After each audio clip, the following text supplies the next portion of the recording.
Hello everyone, আমি অভিষেক দাস এবং তোমরা দেখছো learn with Abhishek YouTube channel. আশা করি তোমরা সবাই ভালো আছো। আমরা আলোচনা করছিলাম মেটালের প্রপার্টিজ নিয়ে এবং সেখানে আমরা দেখেছিলাম মেটালের দু ধরনের প্রপার্টিজ রয়েছে। একটা হচ্ছে ফিজিক্যাল প্রপার্টি এবং আরেকটা হচ্ছে মেকানিক্যাল প্রপার্টি। এর আগের ক্লাসে আমরা আলোচনা করেছিলাম মেটালের ফিজিক্যাল প্রপার্টিজ নিয়ে, অর্থাৎ মেটালের যে সমস্ত ফিজিক্যাল প্রপার্টি রয়েছে যেমন colour, weight, specific gravity, structure, conductivity, এই সমস্ত পয়েন্টগুলো নিয়ে আমরা কিন্তু প্রিভিয়াস ক্লাসে আলোচনা করেছিলাম। তার পাশাপাশি স্পেসিফিক গ্র্যাভিটির উপরেও আমরা কিন্তু একটা নির্দিষ্ট ক্লাসে আলোচনা করেছি। আজকের ক্লাসে আমরা আলোচনা করব মেটালের মেকানিক্যাল প্রপার্টিজ নিয়ে। দেখো, প্রথমেই এখানে লেখা রয়েছে মেকানিক্যাল প্রপার্টিজ অফ মেটাল, অর্থাৎ ধাতুর যে সমস্ত মেকানিক্যাল প্রপার্টিজগুলো রয়েছে সেগুলো কিন্তু 1, 2, 3, 4 এইভাবে পয়েন্ট করে এখানে দেওয়া হয়েছে এবং এই সমস্ত পয়েন্টগুলো নিয়ে ডিটেলে আমরা কিন্তু আলোচনা করব। প্রথমে যদি পয়েন্টগুলোর কথা বলি তাহলে 1 নম্বরে দেখা রয়েছে ডাক্টিলিটি, যেটা হচ্ছে মেটালের এক ধরনের একটা মেকানিক্যাল প্রপার্টিজ। 2 নম্বরে রয়েছে মেলিয়াবিলিটি। এগুলোর প্রত্যেকটা নিয়ে আমরা কিন্তু ডিটেইল আলোচনা করব। প্রথমে একটু পয়েন্টগুলো তোমরা দেখে নাও যে মেকানিক্যাল প্রপার্টিজের মধ্যে কোন কোন পয়েন্টগুলো রয়েছে, মেটালের মেকানিক্যাল প্রপার্টিজের মধ্যে কী কী পয়েন্ট রয়েছে সেগুলো আমরা একটু প্রথমে দেখে নিই। 1 নম্বরে ডাক্টিলিটি, 2 নম্বরে রয়েছে মেলিয়াবিলিটি, 3 নম্বরে রয়েছে হার্ডনেস, 4 ব্রিটেলনেস, 5 টাফনেস, 6 টেনাসিটি এবং 7 এলাস্টিসিটি। মেইনলি এই 7টা পয়েন্ট কিন্তু রয়েছে মেকানিক্যাল প্রপার্টিসের মধ্যে। মেটাল বা ধাতুর মেকানিক্যাল প্রপার্টিসের যদি কথা বলি তাহলে এই 7টা পয়েন্ট কিন্তু আমাদের সেক্ষেত্রে আলোচনা করতে হবে। কি কি? ডাক্টিলিটি, মেলিয়াবিলিটি, হার্ডনেস, ব্রিটেলনেস, টাফনেস, টেনাসিটি এবং এলাস্টিসিটি। এরকম অনেক সময় বলতেই পারে যে ডাক্টিলিটি এটা কি মেটালের মেকানিক্যাল প্রপার্টিস নাকি ফিজিক্যাল প্রপার্টিস? সেক্ষেত্রে এটার অ্যান্সার কি হবে? অবশ্যই কিন্তু অ্যান্সার হবে মেকানিক্যাল প্রপার্টিস। এগুলো হচ্ছে এই যে সমস্ত 7টা পয়েন্ট এখানে রয়েছে প্রত্যেকটা কিন্তু মেটালের বা ধাতুর মেকানিক্যাল প্রপার্টিস। প্রতিবারের মতোই ডিটেল একটা পিডিএফ আমি এখানে রেডি করেছি যেখানে প্রত্যেকটা পয়েন্ট রয়েছে। তার পাশাপাশি দেখো ইংলিশ এবং বাংলা দুটো ভাষাতেই আমি কিন্তু এখানে লেখার চেষ্টা করেছি এবং সম্পূর্ণটা এখানে কিন্তু টাইপ করেই লেখা হয়েছে যাতে তোমাদের বুঝতে অসুবিধা না হয়। অনেক সময় হাতে লিখলে হ্যান্ড রিটেন থাকলে অনেক সময় কোনো একটা দেখা গেল জায়গা তোমরা বুঝতে পারছো না, পড়তে অসুবিধা হচ্ছে, সেই সমস্যা সমাধানের জন্যই এইভাবে সমস্ত কিছু কিন্তু আমি টাইপ করে দিয়েছি। তার পাশাপাশি প্রত্যেকটা পয়েন্টের সাথে সেই পয়েন্টের যে নির্দিষ্ট ছবি সেই ছবিটাও আমি কিন্তু এখানে অ্যাটাচ করে দিয়েছি এই পিডিএফ এর মধ্যেই। তাহলে চলো এক এক করে প্রত্যেকটা পয়েন্ট ধরে ধরে আমরা ডিটেলসে দেখে নিই সেই পয়েন্টের সম্পূর্ণটা। দেখো, প্রথম যে পয়েন্ট এখানে রয়েছে 1 নম্বরে ডাক্টিলিটি, যার বাংলা মানে কি? নমনীয়তা। ডাক্টিলিটি যার বাংলা মানে কি? নমনীয়তা। দেখো, প্রথমে আমি ইংলিশটা একটু পড়ছি, তারপরে বাংলাটা লেখা রয়েছে, বাংলাতেও তোমরা কিন্তু সম্পূর্ণটা পড়তে পারবে। প্রথমে দেখো এখানে কি লেখা রয়েছে, a metal is said to be ductile when it may be drawn out in tension without rupture. Ductile বা ডাকটিলিটি হচ্ছে একটা প্রপার্টি, অর্থাৎ একটা বৈশিষ্ট্য, ধাতু বা মেটালের একটা বৈশিষ্ট্য। মনে করো এখানে দুটো মেটাল রয়েছে, দুটো মেটাল এখানে রয়েছে, তার মধ্যে এখানে এই যে মেটালটা রয়েছে এই মেটালটাকে আমি বলছি ডাকটাইল মেটাল, অর্থাৎ এই মেটালের মধ্যে ডাকটিলিটি প্রপার্টিটা রয়েছে, অর্থাৎ ডাকটিলিটির যে বৈশিষ্ট্য সেই বৈশিষ্ট্যটা এই মেটালের মধ্যে বর্তমান বা এই মেটালের মধ্যে রয়েছে। তবে একটা মেটালকে ডাকটাইল মেটাল কখন আমরা বলবো? তার মধ্যে কি এমন বৈশিষ্ট্য লক্ষ্য করে আমরা তাকে বলবো যে না, এই মেটালটা একটা ডাকটাইল মেটাল, অর্থাৎ এই মেটালটার মধ্যে ডাকটিলিটি যে প্রপার্টি সেই প্রপার্টিটা রয়েছে। এই বিষয়টা কিন্তু এই প্রথম লাইনে ক্লিয়ার হয়ে যাবে। A metal is said to be ductile when it may be drawn out in tension without rupture. অর্থাৎ একটা মেটালকে যদি তুমি টানো, একটা মেটালকে যদি তুমি টানো, সেটা টানলে সেটা ছিঁড়বে না বা ফাটবে না, কিন্তু সেটা লম্বা হতে থাকবে। এই ধরনের বৈশিষ্ট্য যদি কোনো মেটালের মধ্যে থাকে তখন সেই মেটালটাকে আমরা কি বলবো? Ductile metal. কারণ সেটাকে আমরা যখন টানছি, তখন সেটা ফেটে না গিয়ে বা ছিঁড়ে না গিয়ে লম্বা হতে থাকছে। এবং এই বৈশিষ্ট্যটা আমরা কোথায় লক্ষ্য করি? এই বৈশিষ্ট্যটা কিন্তু আমরা লক্ষ্য করি তারের ক্ষেত্রে। কোনো তারের ক্ষেত্রে কিন্তু এই বৈশিষ্ট্যটা আমরা লক্ষ্য করি, কারণ একটা মোটা ধরো একটা মেটাল রয়েছে এবং সেটাকে আমরা টানছি, টানতে টানতে টানতে আস্তে আস্তে সরু তারে পরিণত হয়ে যাচ্ছে মেটালটা, তবে সেটা কিন্তু ছিঁড়ছে না বা ফেটে যাচ্ছে না, আস্তে আস্তে মোটা থেকে সেটা সরু তারে পরিণত হয়ে যাচ্ছে। দেখো, পরবর্তী লাইনেই কিন্তু বলা হয়েছে wire drawing depends upon ductility for its successful operation. অর্থাৎ তার তৈরি করার জন্য মেটালের মধ্যে ডাক্টালিটি যে প্রপার্টি সেই প্রপার্টিটা কিন্তু অবশ্যই থাকতে হবে, তাহলেই কিন্তু তুমি সেই মেটাল দিয়ে তার তৈরি করতে পারবে। A ductile metal must be both strong and plastic. অর্থাৎ একটা ডাকটাইল মেটাল এই দুটো গুণাবলী কিন্তু থাকতে হবে, তাকে স্ট্রং হতে হবে, তার পাশাপাশি প্লাস্টিকের মতো বৈশিষ্ট্য কিন্তু তার মধ্যে থাকতে হবে। অর্থাৎ আমরা যখন লম্বা করছি একটা প্লাস্টিককে, যখন আমরা লম্বা করি সেটা কিন্তু ছিঁড়ে যায় না বা ফেটে যায় না, আস্তে আস্তে দেখবে লম্বা হতে থাকে। যখন এটা গরম করে তুমি প্লাস্টিকে টানবে সেটা দেখবে লম্বা হতে থাকছে, সেটা ছিঁড়ছেও না ফাটছেও না, যতটা টানবে তুমি লম্বা হতেই থাকবে। তো সেই রকম একটা প্রপার্টি থাকবে, তার পাশাপাশি সেটা কিন্তু অনেক স্ট্রং হবে। দেখো, এখানে যদি উদাহরণের কথা বলি, আশা করি এতক্ষণে তোমরা বুঝতেই পারছো যে উদাহরণ কি হতে পারে এই ধরনের মেটালের যার মধ্যে ডাকটিলিটি প্রপার্টি রয়েছে। দেখো, এখানে উদাহরণ রয়েছে copper and aluminium are good example of ductile metal. অর্থাৎ কপার মানে তামা এবং অ্যালুমিনিয়াম, এই দুটো কিন্তু ডাকটাইল মেটালের খুব ভালো একটা উদাহরণ, খুব ভালো দুটো উদাহরণ। তাহলে ডাকটিলিটি যে প্রপার্টি, সেই প্রপার্টিটা ক্লিয়ার হয়েছে। এইরকম একটা প্রপার্টি, যেই প্রপার্টির মাধ্যমে কোনো একটা মেটালকে তুমি সরু তারে পরিণত করতে পারবে। একটা মোটা তোমার কাছে মেটালের টুকরো রয়েছে, সেটাকে তুমি যতই টানো না কেন সেটা কি হবে, আস্তে আস্তে সরু হতে থাকবে, সেটা কিন্তু ছিঁড়বেও না বা ফাটবেও না, যদি তার মধ্যে এই ডাকটিলিটি প্রপার্টিটা থাকে। এবং যদি উদাহরণের কথা বলি তাহলে কি, অ্যালুমিনিয়াম এবং কপার, এই দুটো কিন্তু খুব ভালো উদাহরণ ডাকটাইল মেটালের। ক্লিয়ার হয়েছে? তাহলে বাংলাটাও আমরা দেখে নেবো যে বাংলা এখানে কি লেখা রয়েছে। একটি ধাতুকে ডাকটাইল আমরা তখনই বলবো যখন সেটাকে টানলে না ভেঙে বা না ফেটে সেটা বড় হবে, বড় হতে থাকবে। তার তৈরি করার জন্য ধাতুর মধ্যে এই ডাকটাইলিটির বৈশিষ্ট্য থাকাটা কিন্তু অবশ্যই প্রয়োজন। একটি ডাকটাইল মেটাল বা ধাতুর মধ্যে দুটো গুণ কিন্তু অবশ্যই থাকবে। এক, সেটা হচ্ছে স্ট্রং হতে হবে অর্থাৎ শক্তিশালী, এবং দুই হচ্ছে তার ধরন হতে হবে প্লাস্টিকের মতো। তার ধরন কেরম হবে? প্লাস্টিকের মতো তার ধরন। যদি উদাহরণের কথা বলি তাহলে উদাহরণ কি, কপার অর্থাৎ তামা, এবং আরেকটা উদাহরণের যদি কথা বলি তাহলে অ্যালুমিনিয়াম। এই দুটো কিন্তু ডাকটাইল মেটালের খুব ভালো উদাহরণ। দেখো এখানে ছবিও রয়েছে। এই দেখো একটা মেটালের টুকরো রয়েছে, একটা মেটাল, এবং সেটাকে টানা হচ্ছে, টানলে আস্তে আস্তে কী হচ্ছে, সেটা সরু হয়ে যাচ্ছে। যত এরকমভাবে টানা হবে আস্তে আস্তে সেটা কী হতে থাকবে, সরু তারে পরিণত থাকবে। যেমন এই দেখো এখানে তার রয়েছে, আস্তে আস্তে এটা কিন্তু মোটা ছিল, এবং যখনই তুমি সেটাকে টানছো, টানতে টানতে টানতে টানতে সেটা কী হচ্ছে, আস্তে আস্তে সরু তারে পরিণত হচ্ছে। এরকম গেজ তোমরা নিশ্চয়ই দেখেছো। বিভিন্ন রকম হোল এখানে কিন্তু রয়েছে, বিভিন্ন সাইজের হোল, যার মধ্যে দিয়ে আমরা কিন্তু আমাদের নির্দিষ্ট মাপ অনুযায়ী, নির্দিষ্ট সাইজ অনুযায়ী আমরা সেই হোলের মধ্যে দিয়ে আস্তে আস্তে আস্তে কিন্তু সরু করে থাকি, মেটালগুলোকে সরু করে থাকি। বিশেষ করে সোনার দোকানে কিন্তু এরকমভাবে কিন্তু মেটালগুলোকে সরু তারে পরিণত করা হয়। চেন বানানোর ক্ষেত্রে হতে পারে, অন্য কোনো জুয়েলারি বানানোর ক্ষেত্রে হতে পারে। এইরকম গেজ কিন্তু তাদের কাছে থাকে, এবং সেই গেজের মধ্যে দিয়ে আস্তে আস্তে আস্তে আস্তে সোনার যে মোটা সেই টুকরোটা বলতে পারো, সেই টুকরোটাকে আস্তে আস্তে সরু করা হয়। আস্তে আস্তে যত তুমি সরু চাইবে, সেই সাইজের হোলের মধ্যে তুমি আস্তে আস্তে টানবে, আস্তে আস্তে সেটা কিন্তু সরু হতে থাকবে। সেটা কিন্তু কখনোই ছিঁড়ে যাবে না বা ফেটে যাবে না। অবশ্যই সোনাও কিন্তু একটা ডাকটাইল মেটালের উদাহরণ, কারণ সোনাকেও তুমি এইরকমভাবে কিন্তু টানলে আস্তে আস্তে সরু হতে থাকবে, সেটা ছিঁড়বেও না, ফাটবেও না। ক্লিয়ার? দেখো এখানে বেশ কিছু জুয়েলারির এক্সাম্পলও কিন্তু রয়েছে বা ছবিও কিন্তু রয়েছে। তাহলে কপার অ্যালুমিনিয়ামের পাশাপাশি সোনাও কিন্তু অবশ্যই ডাকটাইল মেটালের একটা উদাহরণ। তাহলে এই পয়েন্টটা ক্লিয়ার হয়েছে। পরবর্তী পয়েন্ট আমরা দেখবো 2 নম্বরে, দেখা রয়েছে মেলিয়াবিলিটি, এবং এর যে বাংলা মানে সেটাও দেখো এখানে লেখা রয়েছে নমনীয়তা। তবে এই যে ধরনটা, এটা একটু আলাদা। পয়েন্টটা পুরোপুরি ক্লিয়ার করলে আমাদের বিষয়টা ক্লিয়ার হয়ে যাবে। ডাক্তারিটি তার মানেও ছিল নমনীয়তা, এবং এখানে মেলিয়াবিলিটি 2 নম্বর পয়েন্ট রয়েছে, এর মানেও কিন্তু রয়েছে নমনীয়তা। দেখো কি লেখা রয়েছে, malleability is the property of permanently expanding in all direction without rupture by hammering, rolling etc. এর আগে ডাকলিটির পয়েন্টের ক্ষেত্রে আমরা কি দেখলাম, একটা আমাদের টুকরো ছিল মেটালের, সেটাকে আমরা টানলে কি হচ্ছে, সেটা আস্তে আস্তে আস্তে আস্তে সরু তারে পরিণত হচ্ছে। এই ধরনের নমনীয়তা তার মধ্যে ছিল। তবে মেলিয়াবিলিটি কি, এই ধরনের একটা মেটালের টুকরো তোমার কাছে মনে করো রয়েছে, এবং সেটাকে তুমি হ্যামারিং করছো, হ্যামার দিয়ে আঘাত করছো, তো এটা এই সাইডেও ফেলবে, এই সাইডেও ফেলবে, চারিদিকে সেটা বাড়তে থাকবে। মানে এইটুকু ছিল মেটালের টুকরোটা, যখন তুমি সেটাকে হ্যামারিং করলে বা তুমি রোলিং করলে, কোনো একটা প্রেসের মধ্যে তুমি রোল করলে, তখন সেটা আস্তে আস্তে চারিদিকে ছড়িয়ে গেল, চারিদিকে এইভাবে ছড়িয়ে গেল। তো এইভাবে যখন সেটা মেলিয়াবেল হবে, ধাতুটা যখন মেলিয়াবেল, ধাতুটা যখন নমনীয় থাকবে, তখনই তো এটা পসিবল। তুমি কোনো একটা শক্ত হার্ড কোনো ধাতুকে যদি তুমি এইভাবে হ্যামারিং করো, তখন সেটা ক্র্যাক হয়ে যাবে, সেটা তখন ক্র্যাক হয়ে যাবে, ফেটে যাবে।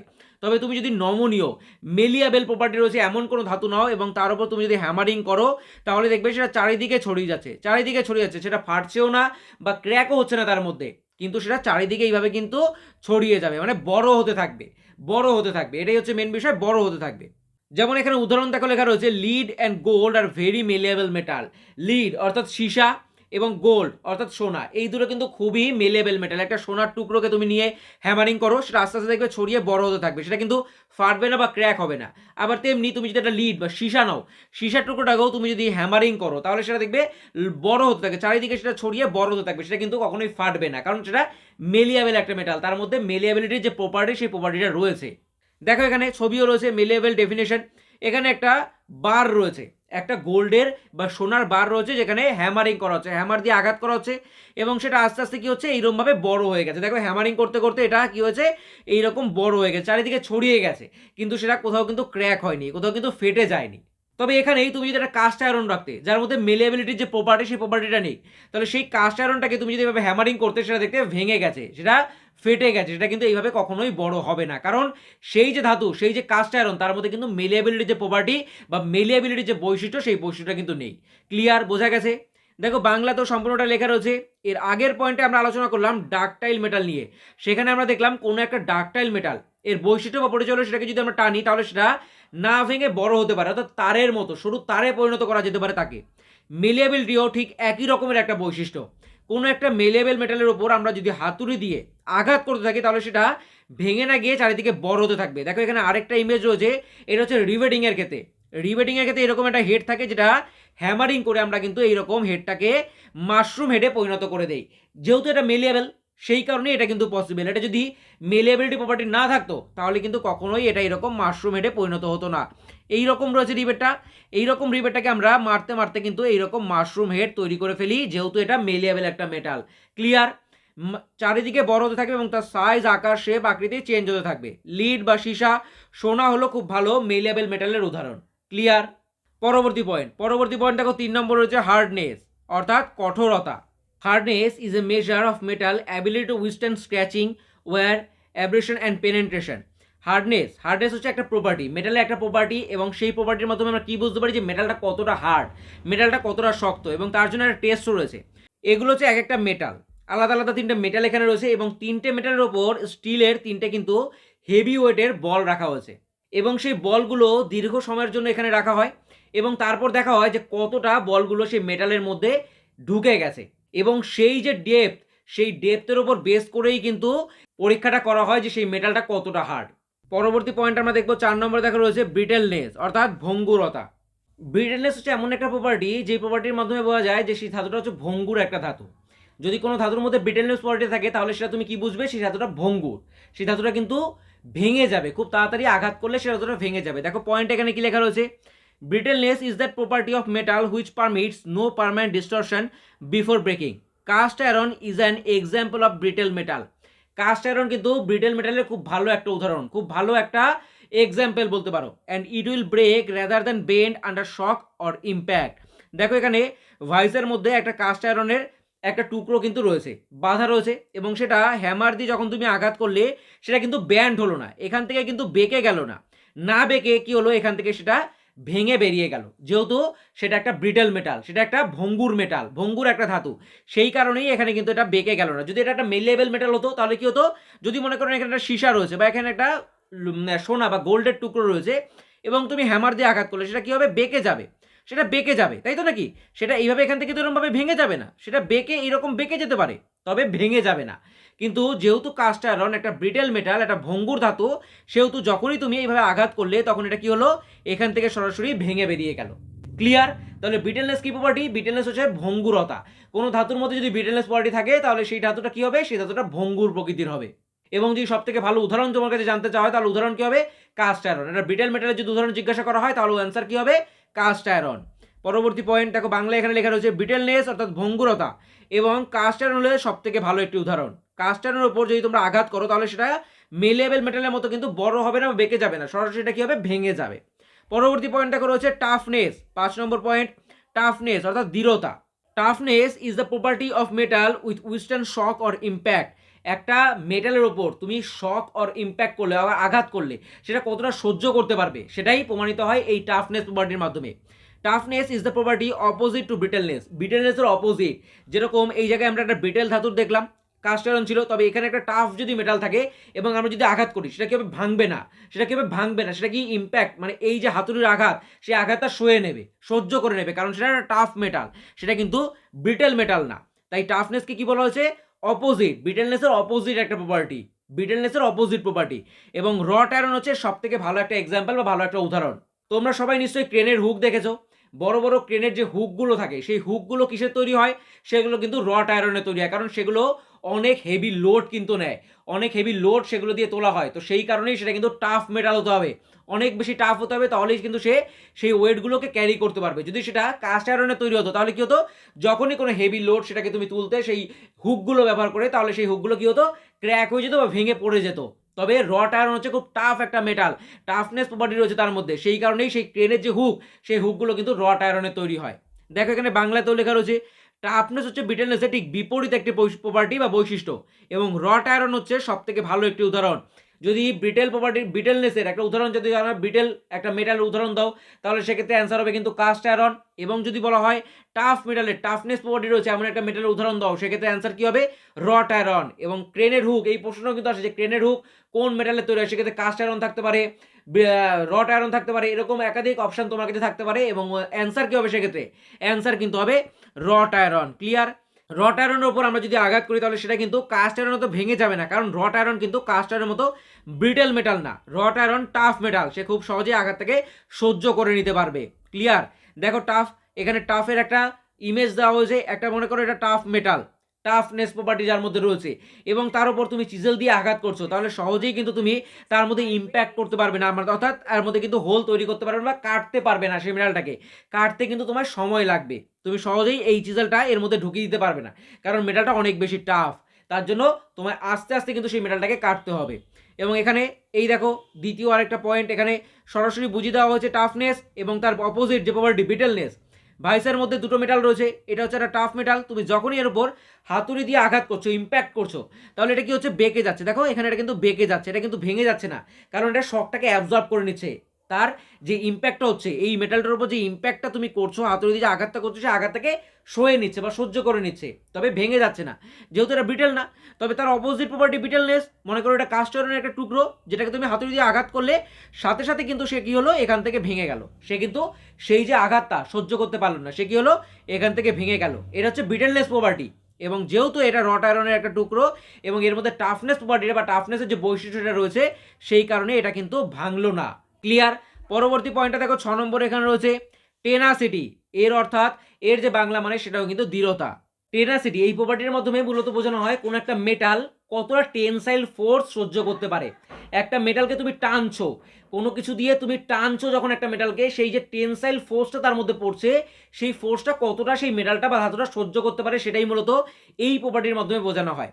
Tenacity of metal is it's ability to resist the effect of tensile force without rupture. না ছিঁড়ে গিয়ে বা না ফেটে গিয়ে কতটা টেনসাইল ফোর্সে সহ্য করতে পারে বা নিতে পারে, সেটাই মূলত এই বৈশিষ্ট্যের মধ্যে বোঝানো হয়। Mild steel, wrought iron and copper are good example of tenacious metal. অর্থাৎ এগুলো কি? টেনাসিয়াস মেটাল বলা হয়। টেনসাইল বা টেনাসিটির যে প্রপার্টি, সেই প্রপার্টিগুলো কিন্তু এই সমস্ত মেটালের মধ্যে বর্তমান বা এই সমস্ত মেটালের মধ্যে রয়েছে। কি কি? Mile steel, wrought iron, copper, এই সমস্ত মেটালের মধ্যে কিন্তু টেনাসিটির যে প্রপার্টি, সেই প্রপার্টিটা রয়েছে। সেই কারণে এগুলোকে বলা হয় টেনাসিয়াস মেটাল। টাফনেসের মতো টেনাসিটির অর্থ হচ্ছে দৃঢ়তা। একটি ধাতু না ভেঙে কতটা টেনসাইল ফোর্স দিতে পারে, সেটাই মূলত এই টেনাসিটি প্রপার্টির মাধ্যমে বিচার করা হয়। Mild steel, wrought iron, copper, এগুলো হচ্ছে খুব ভালো উদাহরণ টেনাসিয়াস মেটালের। দেখো এখানে ছবি রয়েছে, এখানে একটা লোড রয়েছে, এই লোডটা, এই যে হুকটা দেখো রয়েছে, ক্রেনের হুকের মতোই এটা কাজ করছে। এখানে একটা হুক রয়েছে যেটা কি টেনাসিয়াস মেটাল দিয়ে তৈরি করা হয়েছে, অর্থাৎ এর মধ্যে টেনাসিটির যে প্রপার্টি, সেই প্রপার্টিটা এই মেটালের মধ্যে রয়েছে। এবং এখানে লোডটা ঝুলিয়ে দেওয়া হয়েছে এবং সেই লোডটা কিন্তু নিতে পারছে, সে লোডটা সহ্য করতে পারছে, কারণ সে একটা টেনাসিয়াস মেটাল। তবে এখানে এটা যদি একটা ব্রিটেল মেটাল হতো, এইখান থেকে ক্র্যাক হয়ে যেত বা ভেঙে পড়ে যেত। সেই কারণেই বলছি ক্রেন হুক বা এই ধরনের কোনো লোড নেওয়ার জন্য যে হুকগুলো তৈরি করা হয়, সেগুলো কিন্তু রট আয়রনের তৈরি হয়, কারণ সেটা লোডটা নিতে সক্ষম, সেটা একটা টেনাসিয়াস মেটাল। ক্লিয়ার? পরবর্তী পয়েন্ট দেখো 7 নম্বরে রয়েছে এলাস্টিসিটি, অর্থাৎ স্থিতিস্থাপকতা। মেইনলি স্প্রিং, তোমরা সবাই জানো স্প্রিং যে তৈরি করা হয়, সেই স্প্রিং তৈরি করার ক্ষেত্রে যেই মেটালটা ইউজ করা হয় বা যেই ধাতু ইউজ করা হয়, সেই ধাতু সর্বদা কিন্তু তার মধ্যে এই ইলাস্টিসিটির যে প্রপার্টি, সেই প্রপার্টিটা থাকতেই হবে। অর্থাৎ তার মধ্যে যখন তুমি ফোর্স অ্যাপ্লাই করবে এবং ফোর্সটা যখন তুমি রিলিজ করে দেবে, সেইটা কিন্তু অরিজিনাল শেপে চলে আসবে। একটা স্প্রিং যখন তুমি ফোর্স অ্যাপ্লাই করলে সেটা চুপসে গেল, তাই তো, ছোট হয়ে গেল, যখনই তুমি সেই ফোর্সটাকে রিলিজ করে দিলে তখনই কিন্তু সেটা সেই স্প্রিংটা আগের জায়গায় চলে আসে, তাই তো নাকি? তো সেই কারণেই যেই ধরনের স্প্রিং, যে কোনো স্প্রিং হতে পারে, সেই স্প্রিংটা যেই মেটাল দিয়ে তৈরি করা হয়, সেই মেটালের মধ্যে কিন্তু এই বৈশিষ্ট্যটা, এই প্রপার্টিটা, এলাস্টিসিটি, এই প্রপার্টিটা কিন্তু অবশ্যই থাকতে হবে। দেখো পয়েন্ট এখানে কি লেখা রয়েছে, elasticity of a metal is its power of returning to its original shape after force is released. অর্থাৎ ফোর্স রিলিজ হওয়ার সাথে সাথে সেটা তার কী হবে? তার অরিজিনাল শেপে চলে আসবে। Properly heat treated spring is good example of elasticity. অর্থাৎ স্প্রিং, সেই স্প্রিংটা কিন্তু এর গুড এক্সাম্পল। এই যে এলাস্টিসিটি, এই এলাস্টিসিটির কিন্তু গুড এক্সাম্পল হচ্ছে একটা স্প্রিং। দেখো এখানে ছবিও রয়েছে, স্প্রিং কিন্তু এর খুব ভালো একটা উদাহরণ। ইলাস্টিসিটি হচ্ছে ধাতুর এমন একটা বৈশিষ্ট্য যার ফলে কোনো ধাতুর ওপর থেকে আমরা যদি অ্যাপ্লাই করা ফোর্সটাকে সরিয়ে নিই তাহলে ধাতুটা তার নিজের অরিজিনাল যে শেপ সেই শেপে কিন্তু চলে আসবে। যেমন স্প্রিং আমরা সবাই দেখেছি, স্প্রিংয়ের ওপর আমরা যদি ফোর্স অ্যাপ্লাই করি তাহলে সেটা সংকুচিত হয়ে যায়, ছোট হয়ে যায়। আবার আমরা অ্যাপ্লাই করা ফোর্সটাকে যদি সরিয়ে নিই তখন স্প্রিংটা কি হয়, তার আগের অবস্থানে চলে আসে। ক্লিয়ার? এই পয়েন্টটাও ক্লিয়ার হয়ে গেছে। তাহলে ধাতুর যে মেকানিক্যাল প্রপার্টিস, ধাতুর সমস্ত যে মেকানিক্যাল প্রপার্টিস তা কি কি আলোচনা করলাম? ডাক্টিলিটি, মেলিয়াবিলিটি, হার্ডনেস, ব্রিটেলনেস, টাফনেস, টেনাসিটি এবং এলাস্টিসিটি। এই 7টা পয়েন্ট নিয়ে আমরা আলোচনা করলাম আজকের ভিডিওতে। আশা করি প্রত্যেকটা পয়েন্ট তোমাদের কাছে ক্লিয়ার হয়েছে। ভিডিওটা কোথাও যদি সমস্যা হয় বুঝতে আরেকবার তুমি দেখবে, আরেকবার ক্লাসটাকে দেখবে, তাহলে দেখবে পুরো বিষয়টা ক্লিয়ার হয়ে গেছে। এবং তারপরে সম্পূর্ণ ক্লাসটা দেখার পরেই একদম নিচে এই পিডিএফটাও তোমরা পেয়ে যাবে। পিডিএফটা যখন তোমরা নিজেরা পড়বে, দরকার হলে প্রিন্ট আউট বার করে নিয়ে পড়বে, দেখবে পুরো বিষয়টা কিন্তু একদম ক্লিয়ার হয়ে গেছে। তাহলে আশা করি মেটালের সমস্ত বিষয়গুলো ক্লিয়ার হয়েছে। প্রপার্টিজ অফ মেটাল, সেখান থেকে কি কি আসতে পারে। প্রথমে আমরা মেকানিক্যাল প্রপার্টিস নিয়ে ফিজিক্যাল প্রপার্টিস নিয়ে আলোচনা করেছি, তারপর আমরা স্পেসিফিক গ্র্যাভিটি নিয়ে নির্দিষ্টভাবে আলোচনা করেছি এবং আজকের ভিডিওতে আমরা আলোচনা করলাম মেকানিক্যাল প্রপার্টি নিয়ে। এর পরবর্তী ভিডিওতে বা পরবর্তী ক্লাসে আমরা কিন্তু সমস্ত এমসিকিউ নিয়ে আলোচনা করব, যেখানে আশা করি সম্পূর্ণ সমস্ত প্রশ্নের উত্তর তোমরা নিজেরাই কিন্তু করতে পারবে। তাহলে দেখা হচ্ছে তোমাদের সাথে পরবর্তী ক্লাসে। আজকের ক্লাসে এ পর্যন্তই। ভালো থেকো, সুস্থ থেকো। Best of luck all of you guys. Thank you.